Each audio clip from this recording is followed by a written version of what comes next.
Walk into any pet store in America and you will find an entire aisle of coat supplements. $40 chews sit next to $60 powders, alongside monthly subscriptions that renew before you remember signing up. The industry hit nearly $3 billion last year, but in the baking aisle of your grocery store, there is a jar of unrefined coconut oil for about $4. According to veterinary research, it might do the same thing.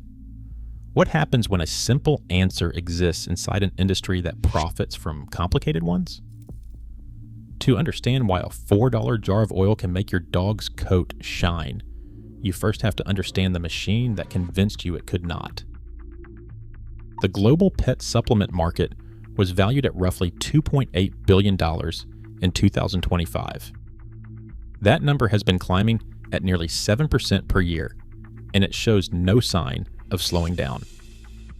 Dogs account for more than 60% of all supplement purchases worldwide, making them the primary target for every new product launch, every influencer partnership, every veterinary waiting room display. Skin and coat supplements are one of the fastest growing categories in that space. Omega fatty acid blends, biotin chews, fish oil capsules, salmon flavored powders, kelp extracts, flaxseed formulas. The options seem to multiply every month, and the marketing behind them is sophisticated. You will see phrases like veterinarian recommended, clinically formulated, and premium bioavailability. These phrases sound scientific, and some of them are backed by genuine research, but they also do something else entirely. They make you feel like the problem is complicated, like the solution requires expertise, like you need to buy your way to a healthy coat. Professional grooming tells a similar story. The average grooming session in the United States now costs somewhere between $40 and $136 per visit, depending on the size of the dog, the breed, and the condition of the coat.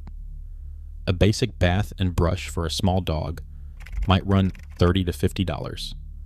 For a large, double-coated breed like a Siberian Husky or a German Shepherd, a full groom with deshedding, ear cleaning, nail trimming, and a conditioning treatment can easily push past $120. If you are going every 6 to 8 weeks, which is the standard recommendation for most breeds, that adds up to somewhere between $700 and $1,400 a year in grooming alone. Layer a monthly coat supplement on top of that at $40 to $60, and you are looking at well over $2,000 a year to keep your dog's fur looking healthy. None of this is inherently wrong. Groomers are skilled professionals who can spot skin conditions, detect lumps, and catch early signs of problems that owners miss at home. Many supplements contain genuinely beneficial ingredients, but somewhere along the way, the pet care industry learned something that every consumer industry eventually discovers. Complexity sells. Simplicity does not. A $40 bag of salmon-flavored chews with a veterinarian's headshot on the packaging feels like you are doing something meaningful for your dog. A $4 jar of coconut oil from the baking aisle feels like you are cutting corners. But the chemistry does not care about packaging. Coconut oil comes from the white flesh of mature coconuts, harvested from coconut palm trees that grow across the tropics. It has been a staple in human diets and body care across Southeast Asia, the Pacific Islands, and parts of Africa for thousands of years.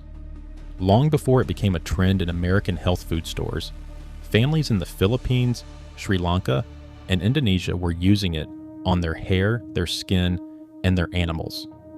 The knowledge is not new. What is new is the rediscovery and the reluctance of a billion-dollar industry to point you toward it. The oil is composed of over 90% saturated fat. That sounds bad, but it matters enormously what kind of saturated fat we are talking about.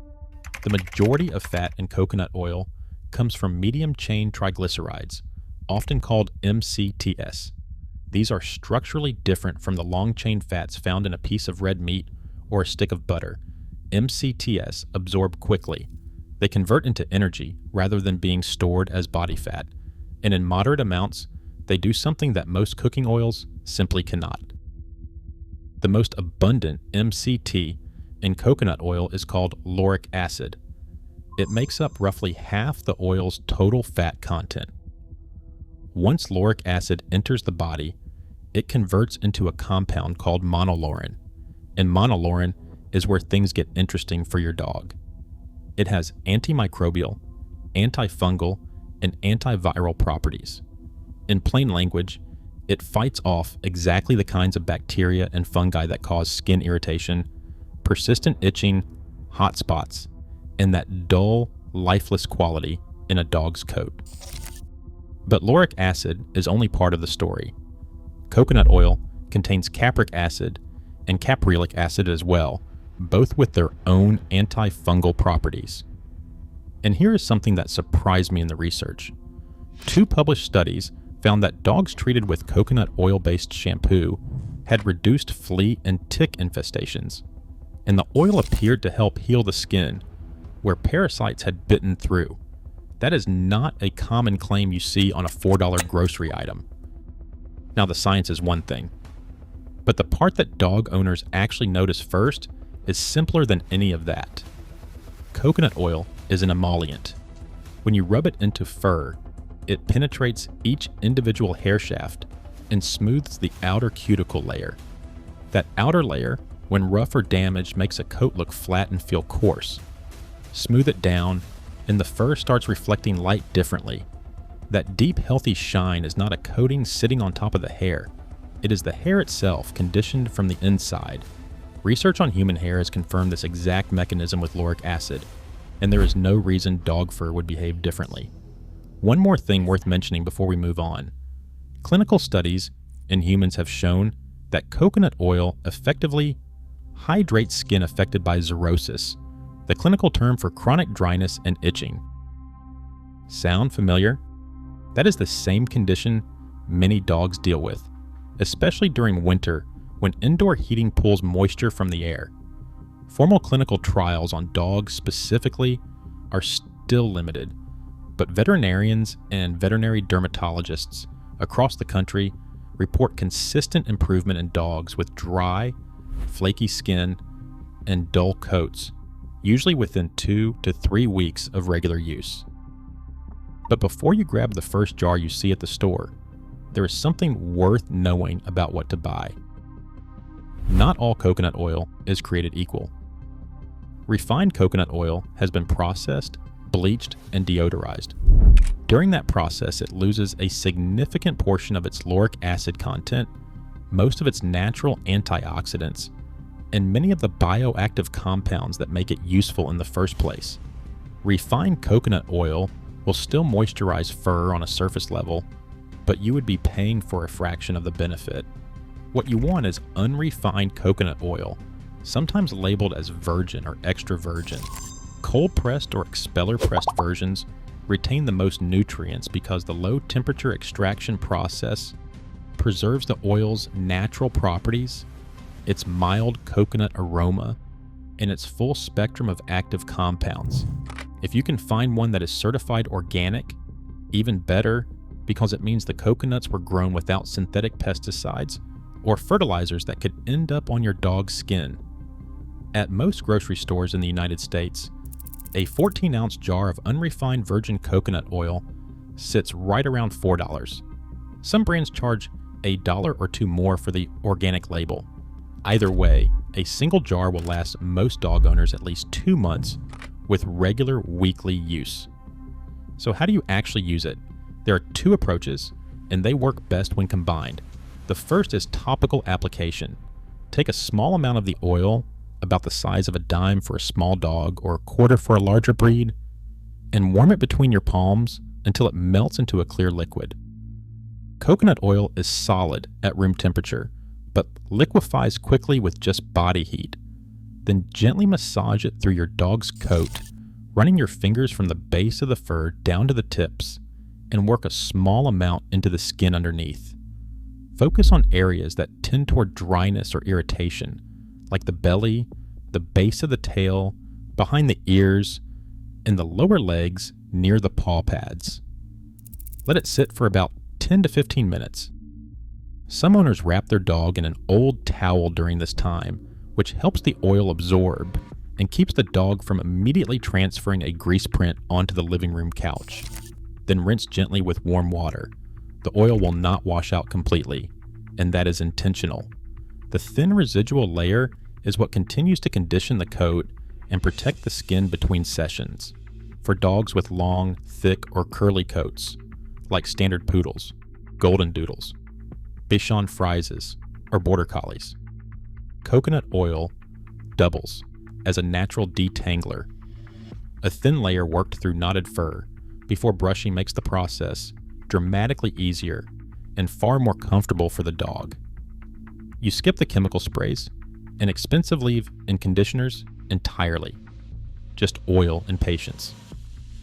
If your dog has dry, cracked paw pads from walking on hot summer pavement or cold winter sidewalks, a small amount rubbed directly into the pads works as a soothing balm. Cover with a sock or a booty for about 20 minutes to let it absorb before your dog licks it off. Once a week is enough for general coat maintenance. If your dog has particularly dry skin, is going through a seasonal coat transition, or lives in a climate with low humidity, you might apply it twice weekly for the first 2 to 3 weeks, then taper back to a weekly routine. The second approach is dietary. Adding a very small amount of coconut oil directly to your dog's food can support skin and coat health from the inside out. Medium-chain fatty acids absorb through the digestive system and contribute to the lipid barrier that keeps skin hydrated, resilient, and less prone to flaking.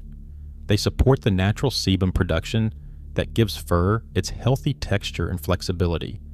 The key word here is small. For a dog under 20 pounds, start with a quarter teaspoon mixed into their food once a day. For dogs between 20 and 50 pounds, use half a teaspoon once a day. For dogs over 50 pounds, 1 teaspoon once a day. Introduce it gradually over 1 to 2 weeks. If you start with too much too quickly, your dog's digestive system will protest, and you will know it by the greasy, loose stool the next morning. Within 2 to 3 weeks of consistent topical and dietary use, changes are usually visible to the naked eye. The coat develops a softer, silkier texture. Dry patches and flaky spots smooth over. The fur catches light differently, developing that deep, healthy luster that makes people stop you on a walk and ask what kind of food you are feeding.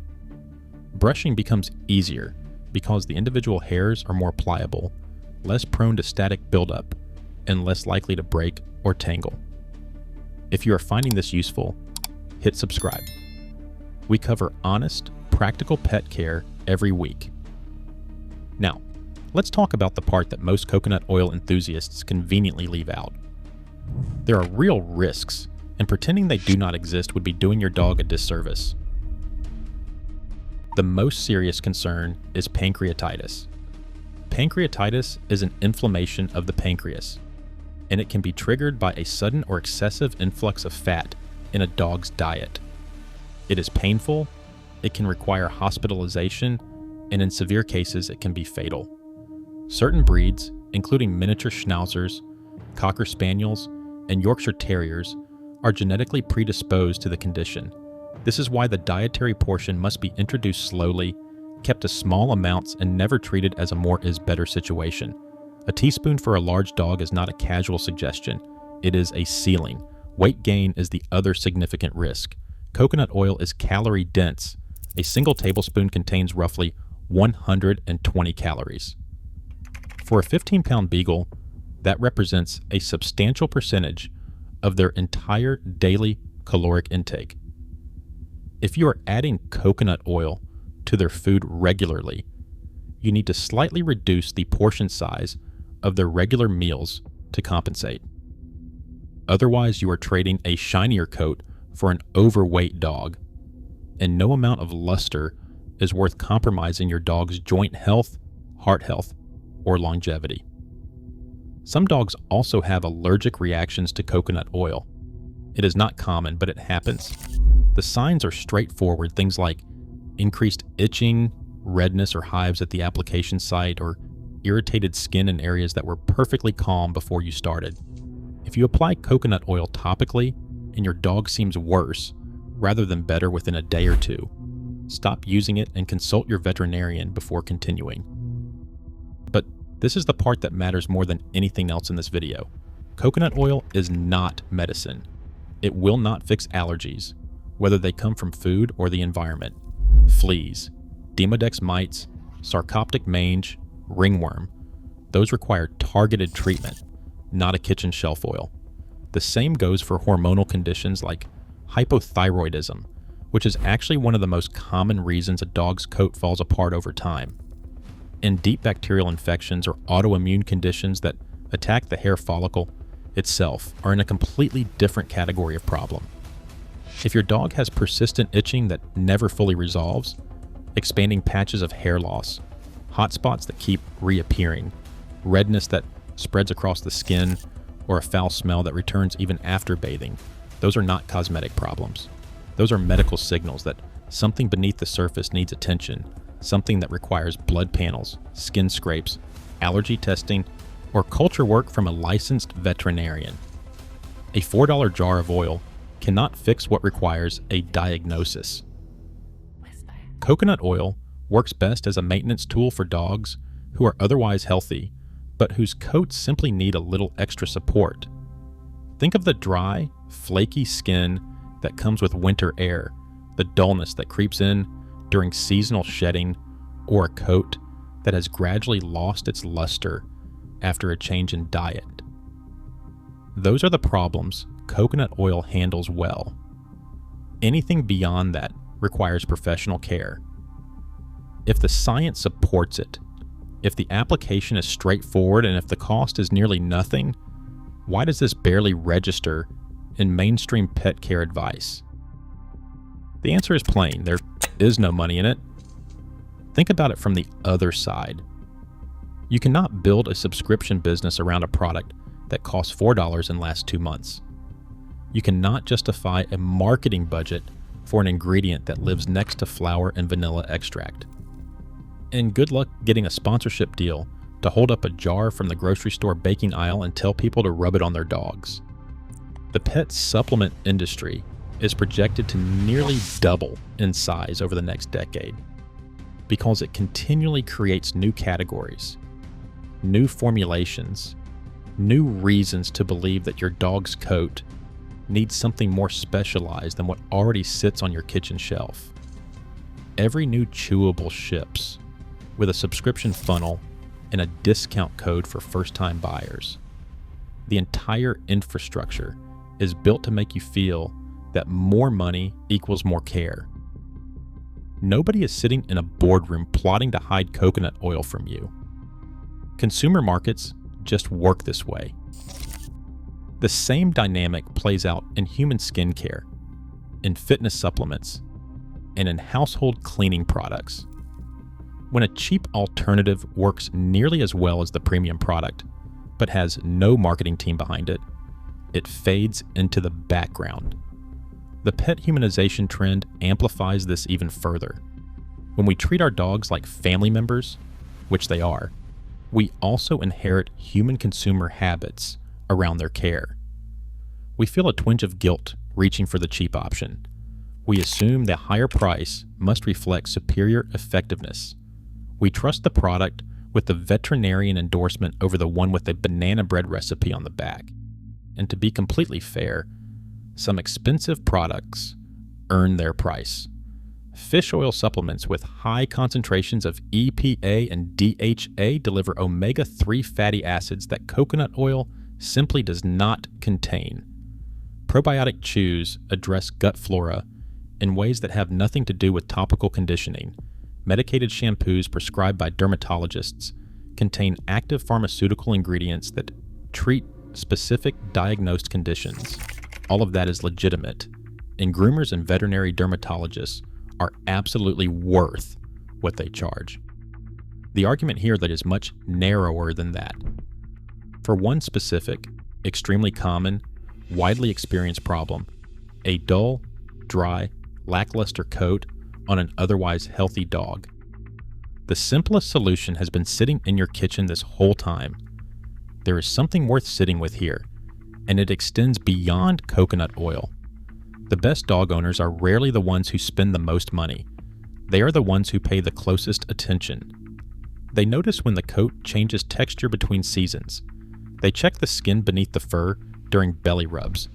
They watch how their dog responds to new foods, new environments, new products. And when something is not working, they are willing to change course rather than just stacking another supplement on top of the last one. That did not help either.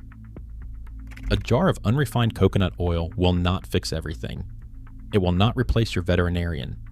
It will not eliminate the need for professional grooming on breeds that genuinely require it.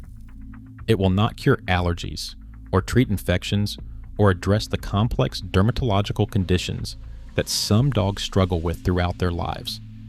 But for the millions of dog owners who have stood in a pet store aisle, overwhelmed by choices, wondering which $60 supplement is the right one, wondering if they are somehow failing their dog by not buying the premium option, it might be worth trying the $4 answer first.